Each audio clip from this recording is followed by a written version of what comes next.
All appearances are that the Pittsburgh Steelers are not going to shift from Matt Canada, offensive coordinator, to the dismay of a lot of Steelers fans. But Mike Tomlin is trying to steer this ship to the future in the long term, not the short term. And part of that is kind of keeping stability for Kenny Pickett in his rookie season. We'll talk about that with Jason Mackey. I'm Kris Carter. We're both of the Pittsburgh Post-Gazette, and this is the North Shore Drive podcast. Let's get into it. You are now listening to the North Shore Drive podcast, a show on all things Pittsburgh sports from the writers of the Pittsburgh Post-Gazette, hosted by Christopher Carter.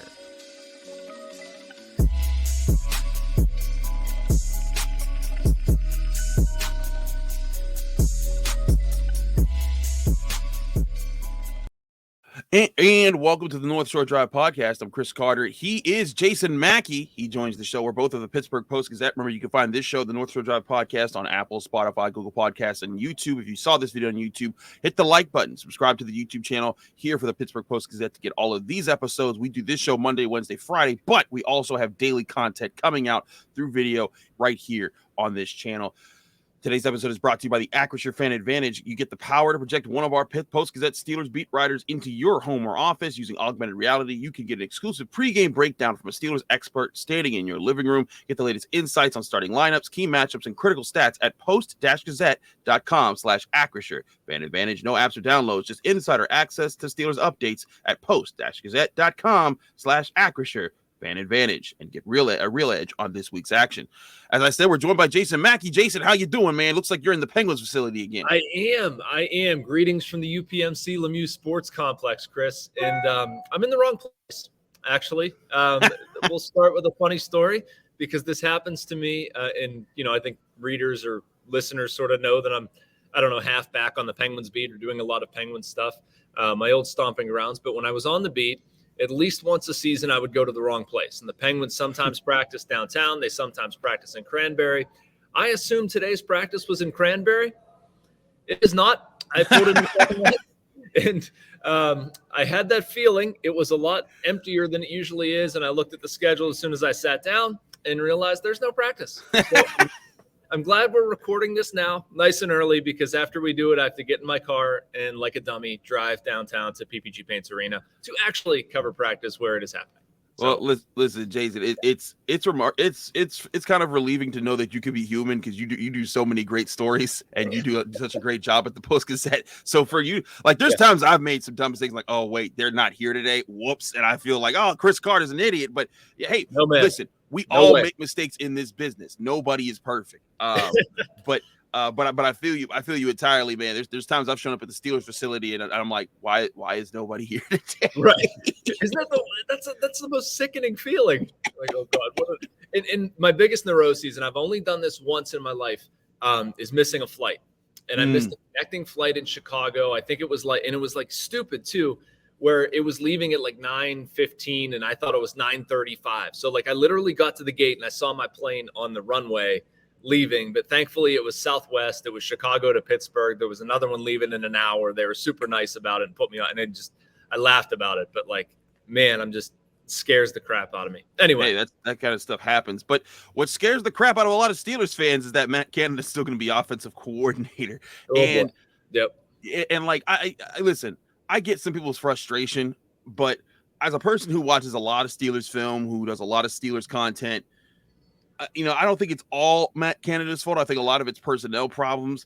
But those who thought that Mike Tomlin was just going to fire him, or the Steelers were going to start, Art Rooney's going to kick over the door and say, get him out of there. You thought, wait, Jason, no, you thought so too? I was down that road, Kris. I was down that road, man. I was. And I would still do it. I don't know what we're doing here. You'd still do it right now. Yes. What are we doing here? What are we doing here? You're keeping stability for your rookie quarterback so he doesn't have to change up the offense in the middle of a season. Stability. I don't know, man. Okay, all right. I'm trying to present the counter argument to this. No, go ahead. This is fun. This is a good episode. Let's go. But man, like, what are we clinging to here, Kris? This is like a bad abusive relationship. We're like, oh, it's going to work. It's going to be okay. We're going to get along. We'll just go on a date. We'll get some time together. No, it is not working. And to me, like, are you trying to salvage the season? No. in my opinion. I don't think it's salvageable for reasons far beyond Matt Canada and Kenny Pickett. The only thing I would say is if you don't have, like, you want to make the move once, right? Like, you want to make the move to the guy who's going to be with Kenny Pickett, who's going to be the best option for Kenny Pickett. And if he is not in the organization right now, all right, I guess just getting through to the end of the season. But you can't tell me in that entire facility there's not a secondary option, a better option, a way to, goose things through to the end of this. To me, Matt Canada is not the future of this team. He shouldn't be the present or the past of this team. I don't see the marriage with Kenny Pickett working, and I don't understand why we're clinging to it. It changed my mind. Like, why are we doing this? Here's why you're doing this. You're not doing this because you think, listen, I think it's totally fine if at the end of the year you want to get rid of Matt Canada, go ahead, do it. He hasn't sparked any interest. But I think it's also important to see, hey, like, you know what? Kenny Pickett, right now he is learning the NFL. Right now you saw in that Bills game that was a complete blowout and the Steelers didn't stand a chance after like the first 10 minutes. He understood at least where to go with the ball in most cases. Now, when you look at the all-22, there were lots of open guys that he didn't see, and times when he checked it down when he could have, if he waits one more second and had the time to wait one more second, like, hey, get the ball to Claypool. He's wide open over the middle in this situation and could have gone for a really big gain. There's things like that, but also there's, a lot of situations where the drops are the problem, and it's not necessarily the play calls. And here's what happens. When you uninstall an offensive coordinator and you plug in someone brand new, it takes months to install new offenses. It takes a lot of time. And right now, and like when I say stability, I don't mean success. I just mean flat out, like, hey, we know these are the formations. These are the concepts. We got to get sharper at these things this year. If you remove him right now, you're going to be hitting a reset button in the middle of the year, have very little plays available, what little continuity the offensive. Good. But what I'm saying is, okay, so what you're going to put yourself in is you're going to look even worse. That's what like what do you say? How many touchdowns do they have in 5 games? Not a lot. And I totally get that. I totally get. If I make a move, I can get rid of those plays. Sign me up. No, but it's not getting rid of those plays. It's you won't have any plays. Like you will be playing with like 4 plays that you might know. And like as bad as the Steelers offense gets, and listen, I get the fans' gripe here. I'm not saying that Matt Canada is doing awesome right now, but again, there are plays that are out there. Matt Canada didn't drop the touchdown pass that Deontay Johnson dropped, the 2 toe taps that he should have had this last week. He didn't drop the 2 first third down conversions that the Steelers failed on in this last week. He's giving these guys opportunities, but you have to get sharper. And if you take him out at this stage of the season, what you're going to do is you're going to try and install an entirely new offense in the middle of the year, and that is just setting yourself for even worse of a disaster. And that's also how you make things rougher for Kenny Pickett's development. It now isn't just about winning. It's about making sure Kenny Pickett has the right first year to springboard forward to say, hey, you can do it.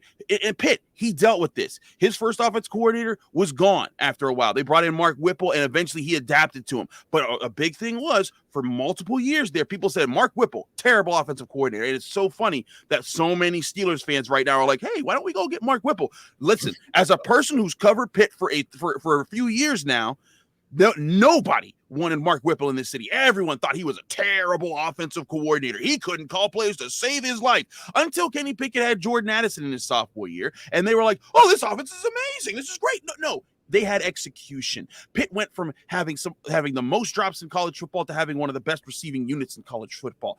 That was what promoted them forward. Mark Whipple's play calls weren't the problem in that offense. Just like I'm not so sure Matt Canada's play calls are the biggest problem in this offense. I think the biggest problem is execution. Now, part of an offensive coordinator is getting that execution into those. And that I think that's Matt Canada's biggest struggle is he's not sure how to communicate with those guys to get to the strengths of what they do combined with his scheme. Play calls are there, but they're not vibing one. That's obvious. But the last thing you want to do to your rookie quarterback when he's just trying to adjust to the NFL is say, hey, remember all those things that we taught you when you first got here? Let's throw them out. Pitt did the same thing. They could have tossed Mark Whipple at any point in time, and if they had done that, A, Kenny Pickett also wouldn't have came back to the university for his 5th season, but B, he would not have had as explosive as a year he had in his final season, and he wouldn't have been a first-round pick and a Heisman finalist the way that he was eventually for the Pitt Panthers. Fine. Fine.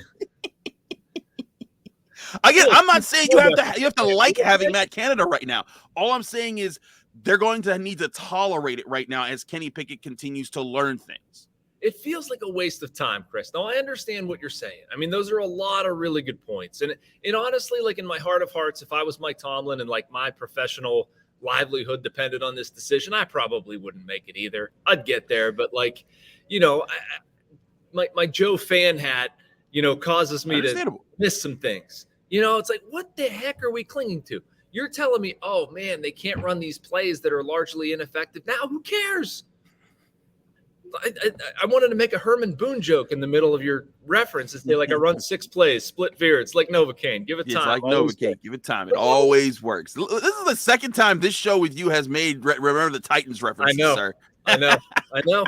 It's becoming my brand. I'm okay with it. But, I mean, that's what I think about. Like, what? We get to the end of the year with Kenny Pickett and Matt Canada. Like, if this continues, Kris, I mean, you would obviously make a move, right? Yeah. Like, I mean, there's no reason you would do it at this point. And then I look back at this year, like, did Kenny Pickett really develop? But listening to you and other people that like have a greater grasp of this stuff, like there is something to be said for Kenny Pickett learning this offense, learning reads, not having instability thrown at him right away. So there is going to be something to glean from this. It's just like, you have to get there a little bit. I just want to be mad and see the offense score, and I get mad when they don't. And, it's difficult. Everybody's upset around that team right now. Hey, losing brings that, but losing brings misery. But with misery comes the chance to improve and the chance to evaluate who steps up in the face of adversity, as Mike Tomlin would tell you. You sound like a fortune cookie. Listen. No, I sound like Tomlinisms because that's what he does.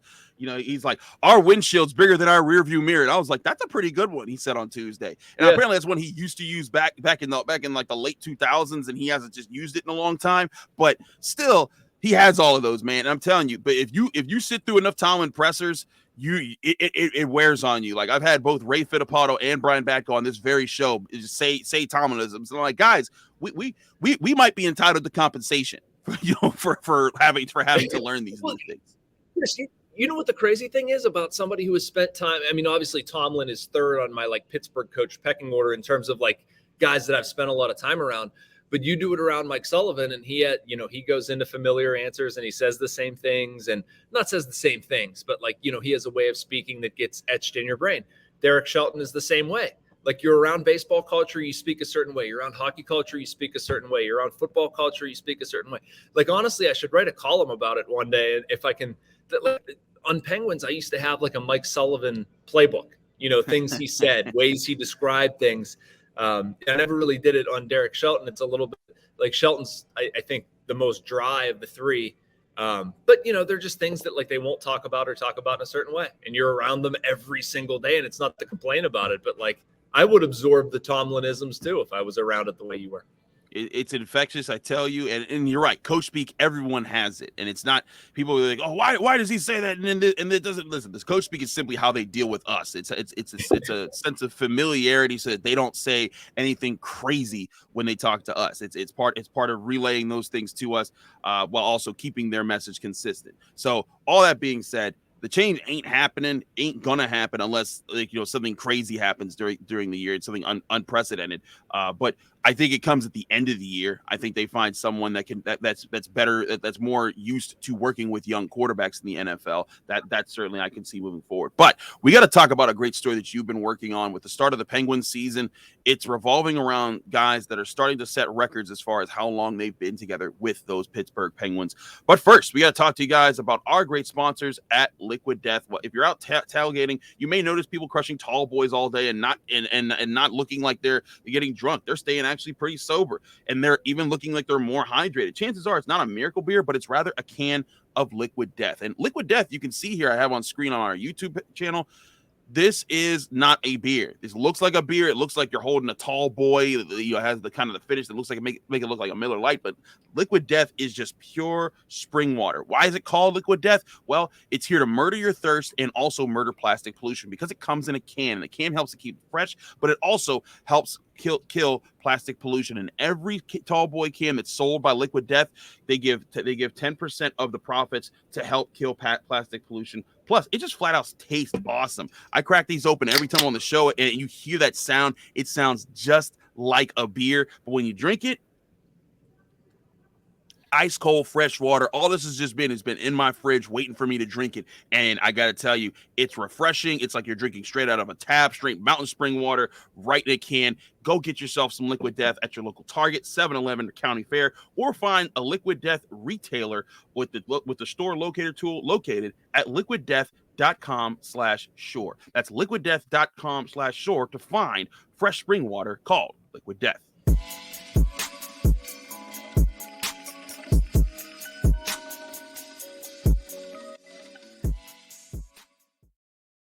Back here on the North Shore Drive podcast, I'm Kris Carter. He's Jason Mackey. Jason, you have a very interesting perspective into a Penguins story that's leading this week, and it's about the longevity of a lot of guys on this roster. What does this mean in not just hockey history, but all of sports here in the United States, or in North America rather?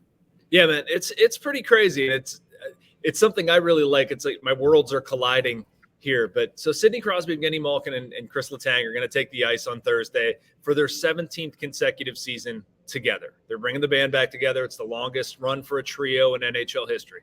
Well, we found out, and the Elias Sports Bureau confirmed to me and the Penguins as well, that this is the longest run, tied for the longest run, I should say, in North American professional sports team history, major North American professional sports team history, whatever.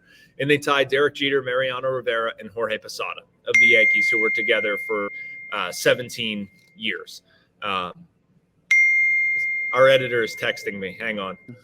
It's totally fine. That happens. This is why we do this show live, man. We get Jason is in the field. I'm here hosting, but sometimes we gotta adjust, and that's just what it is. We do this show. This is the Pittsburgh Post-Gazette. We are out. We're live. We're working. We're reporting. My colleague Noah Hiles, as we do this, is at ACC Media Day for ACC basketball. He's asking tough questions. We're gonna have a lot of great stuff, by the way, on Pitt basketball. Nice. Because we'll be covering that. Also, Pitt football's on its bye week. We're all on the move right now. So that's just part of what you get when you're listening to or watching Pittsburgh Post-Gazette content. We're not just sitting around. We're actually getting stuff done.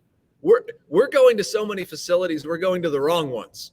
that's the yes. But anyway, so like these guys have been together a long, long time, right? And Posada, Jeter, and Rivera, they broke a record held by Jim Gantner, Paul Molitor, and Robin Yount of the Milwaukee Brewers. They were together for 15 seasons. Anyway, this led me down the rabbit hole yesterday. I was actually sitting at the library where I sometimes do work to get away from kids and get some quiet. So I'm sitting there in the library, and I start researching things, famous NBA trios, famous NFL trios. And like, I guess Elias, because baseball playoffs going on, they're not able to confirm, one of my asks was the longest tenured trio for each of the big four major sports. And I was curious, what they are. And so I kind of had to do it on my own. Like, obviously we know baseball, we know hockey. I wasn't able to find anything longer than Tim Duncan, Tony Parker, and Manu Ginobili, 2002 to 2016, 14 years for their big three. I think second, Larry Bird, Robert Parrish, Kevin McHale, 12 seasons, 1980 to 1992. But it led to some interest, I think that's cool, Kris. Maybe it's just me being a nerd or whatever. But I mean, you think about like the famous trios in sports and being together for a long, long time. And that was sort of the point of the Penguins piece that I did. Like, man, yeah, like they've been together a long time. They've won Stanley Cups. They've been teammates, and just like the massiveness of this story is what piqued my curiosity. I was talking to Elliot Friedman last night from Sportsnet in Canada. He's awesome dude. I've known Elliot for years, but Elliot was saying, like, anybody that reads your piece, think about your own professional life in 17 years. If you've thought about man, maybe I should do something else, or I'm thinking about a change, or I want to try this. But you continue to go to work with the same guys in the same place, doing the same thing, having the same motivation. Like, that's something, man. I can't look at my past 17 years, and people who follow my story know that I've had about 17 jobs in that span. But thankfully, I've been at the Post-Gazette since 2016. But things change, motivations change. People go after different stuff, and it's just so remarkable to me what Sid, Gino, and Letang have been able to do and continue to do, and they're as hungry as ever to win at least another cup, if not more. And I'm excited to kick this thing off, man. In today's sports, and we're going to get to the comparison part of this, looking at all the other great sports trios in the third segment here. But in today's sports, I do think it's even harder because free agency is a thing everywhere. Back in the day, at least like with the NFL, you couldn't just hop off a team nearly as easily, and there wasn't as much free flowing money. Especially like the NBA, every year in free agency in the NBA is chaos. In the NHL, there's so many trades all the time. Guys are moving everywhere all the time. Baseball's the same way. You're like, wow, that guy's still around. Didn't even know that, or didn't know he was with this team this year. And so for me, like, it is remarkable because in today's age, to simply keep guys, whether because they want more money, because they think there's a better family situation, because they just disagree, or they don't like their teammates as much anymore, or they just get old and they're not as good anymore. There's so many factors that go into it. And I think that's, again, remarkable. And at the end of last year, Jason, I remember so many Penguins fans were like, just break it up, just get rid of it, you destroy this thing. And it's like, listen, this longevity is a big part of why this team's got 3 Stanley Cups in the last however many years. Like, you want to keep this group together. They may not yield another championship, but you got to give them the chance to fight for it. Yeah, I think there's something to be said there for that, Chris. And going out on your own terms, like, obviously they want to stick together. I mean, it's fascinating to me to think about if they didn't have the expansion draft a number of years ago, like, would it be Big Four? You're trying to fit Marc-Andre Fleury in this core as well. And I mean, could you? Might not be able to, the way the salary cap has gone. But yeah, I mean, that's sort of what's contained in the piece as well. I remember a line from Scotty, another to for it, where he said, the NHL isn't worried about keeping teams together. They're worried about keeping competitive and sort of instilling parity. And the NHL does an okay job. The NFL does a tremendous job of it. I mean, that's like the name of the game with professional sports now, right? Like, you want parity, you want every team a chance. The whole system is basically designed to prevent things like this from happening. And somehow this group is going to be together not only 17 years, Chris, but I mean, they're under contract for 4+ more, of contracts of varying length. Like, they should top 20. It's absolutely nuts to me. And I wandered in there, and I do believe this, that you look outside PPG Paints Arena one day. I mean, you've got the Mario Lemieux statue.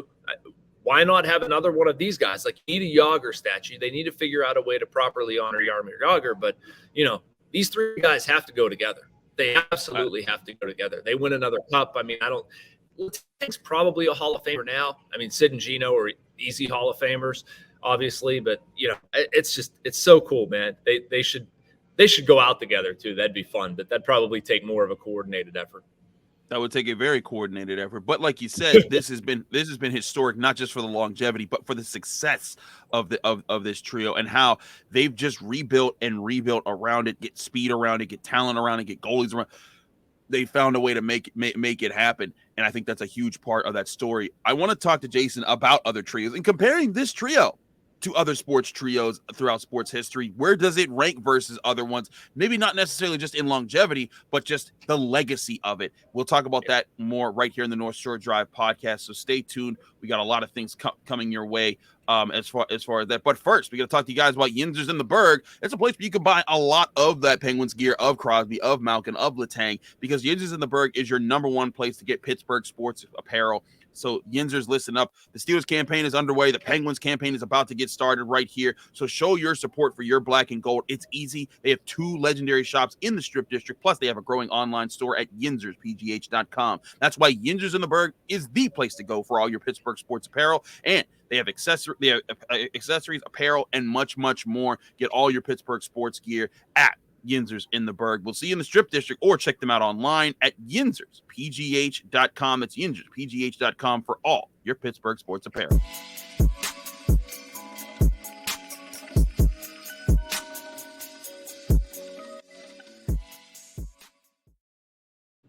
Back here on the North Shore Drive podcast, I'm Chris Carter. He's Jason Mackey. Jason, let's get into this a broader concept here. We often talk so focused on Pittsburgh sports, but let's compare this to other trios, great sports trios, and let's keep it players. I get people wanting to add coaches into the mix, but let's keep it players.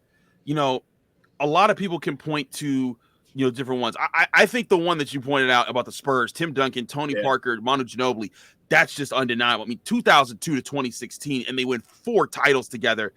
That's right up there. And it's so funny because Tim Duncan it's always remarkable. Like people can call him the greatest power forward of all time, but he was never the flashiest. Never. And the same thing for Tony Parker and Manu Ginobili. And I think that's why that's why they it's kind of interesting to talk about him, because it's like the San Antonio Spurs. They were just always great. They didn't shoot threes like the Warriors do. They didn't throw it down like Shaq did. They didn't have Michael Jordan and that swagger, but they were dominant for so long. And I think it put a lot together for that organization. But there's plenty of other guys across sports, and even some others in Pittsburgh sports that I think, kind of carry that same kind of dominance. Yeah, no, I agree with you, Chris. I agree with you. And I wrestle with this, and I don't have a final answer on who among the ones that I looked at are my favorite trios, but the Spurs are definitely up there. The Spurs one, they have to be top 3. And the Yankees guys, how do you not have them in there? And you have the core 4 really with Andy Pettitte, but what did they call them? A key 3 once Pettitte left and went to Houston for a couple of years and then came back. But it's crazy. The amount of greatness that comes in threes throughout sports. It's weird. It's a weird number. And some of the other ones, NBA wise, I listed those, but Dumars, Thomas, Lambeer with the Pistons, Magic. Worthy, Kareem, with the Lakers, that's crazy. That's absolutely crazy to me. But I wanted to ask your opinion on something, or get what you thought going in. Okay. Top trios in the NFL. It's harder. It's harder in the NFL. Oh, it's hard. It's so much harder because the nature of the sport. Injuries take guys out. Yeah. I think the one that's easily point to is the 90s Cowboys, right? Yep. Emmitt Smith, Michael Irvin, Troy Aikman. And the thing is, it's tough because the NFL, like you said, there's a lot of parity. So it's a lot harder for you to rip off a lot of championships, like what the Warriors are doing now in basketball with their trio: Klay Thompson, Steph Curry, Draymond Green. That's a trio that's still going on. And they've got 4 championships with that group. And yes, Kevin Durant came in and was a part of that, but that trio has stayed together through all of it, and that's tough to ignore at this point. Yep. But as far as the NFL, you look at that Cowboys trio. You could look at the Niners trio, and it's also tough because in football, you also have, different sides of the ball. For example, who was the trio of the 80s of the 80s Niners? You had Joe Montana, you had Jerry Rice, but do you go Ronnie Lott because he played, even though he never played a snap on the same side of the ball as those guys? Do you go James Taylor? Do you go Roger Craig? That gets a little trickier, I think, for fans to think of. But people also flip go in and out too, right, Chris? Right. That was one. I didn't look at all the permutations of the Niners of that era, but you have to account for Joe Montana leaving and Steve Young taking over, where there's going to be a little bit of an overlap there with Rice or whatever, and that disrupts your trio. I didn't. The greatest amalgamation of talent, I feel might be the 49ers in the NFL. If you can give me 4 or 5, but yeah, that's crazy. So okay. So giving one here, and this is one that people might not think about, because I think also too in the NFL you get caught up thinking of offensive trios. But think about this: you had Mean Joe Green, Jack Lambert, or you could say Jack Ham, and you have Mel Blount for pretty much a decade in Pittsburgh sports. Yep. That to me, that's still the greatest defensive stretch in NFL history, and you got 4 Super Bowls from it. That right there. That to me is a dynasty of a trio right there. So I put them on that list. It's a little harder with certain things because, like you said, there's certain trios that I know some people are probably saying what about the Killer Bees? With Ben Roethlisberger, Antonio Brown, and Le'Veon Bell, but didn't win a championship and weren't able to make things happen there. But also, and this is part of why the trio is so hard. Those that trio didn't play too many playoff games altogether. And in fact, they only lost one playoff game when they were together for an entire game, and that was that Jaguars game in 2017. But when they played the entire time, the only time that happened was in 2016 when the Steelers won their two playoff games, their only two playoff games, since then. So, I think that's why it's also harder. Injuries play such a factor here. I'm tempted to say the Colts with Peyton Manning, Marvin Harrison, and I guess you could throw in Edgerrin James, but then Edgerrin James wasn't there for their Super Bowl. Then right. You have to throw in Reggie Wayne, would have been that guy that year. The more I look around and I think about guys that have stuck together for so long, I think the stretch that the Chiefs had for like 5 years with Kelsey and Mahomes and Tyreek Hill, of course, that's been broken up now. That was pretty impressive. They were just offensively just putting up numbers together. The Patriots are interesting because you could go with multiple iterations of them, right? Like you could go, Tom Brady with some of those defenders, from in the early run. Like, you could go with Troy Brown on offense, but you could also go with Richard Seymour, or Rodney Harrison, or Teddy Bruschi, and those guys. But again, this is where it gets tricky with football because Tom Brady wasn't throwing to Teddy Bruschi. He was working with the offense. So there's not that chemistry there. Put me on the spot. I'm trying to think through all the different teams that have been great. I would say a little bit too. Like you're a lot modern era or modern era. I mean, if you go back like Johnny Unitas, Raymond Berry, Lenny Moore with the Baltimore absolutely. Colts, that was my leader. Although I do need to check my math on Jack Ham, Jack Lambert, Mel Blount, Mean Joe Green. Like who should also check, and this one won't make Steelers fans happy, but the Ravens had one in Ray Lewis, Ed Reed, and Terrell Suggs. Those guys were around together for a long time. They won a Super Bowl. Now, here's the thing is that Terrell Suggs wasn't around for their first Super Bowl in the 2000 Ravens. Neither was Ed Reed, but I believe both of those guys were drafted by the early to mid 2000s, and they stuck together until they won that last Super Bowl in 2012.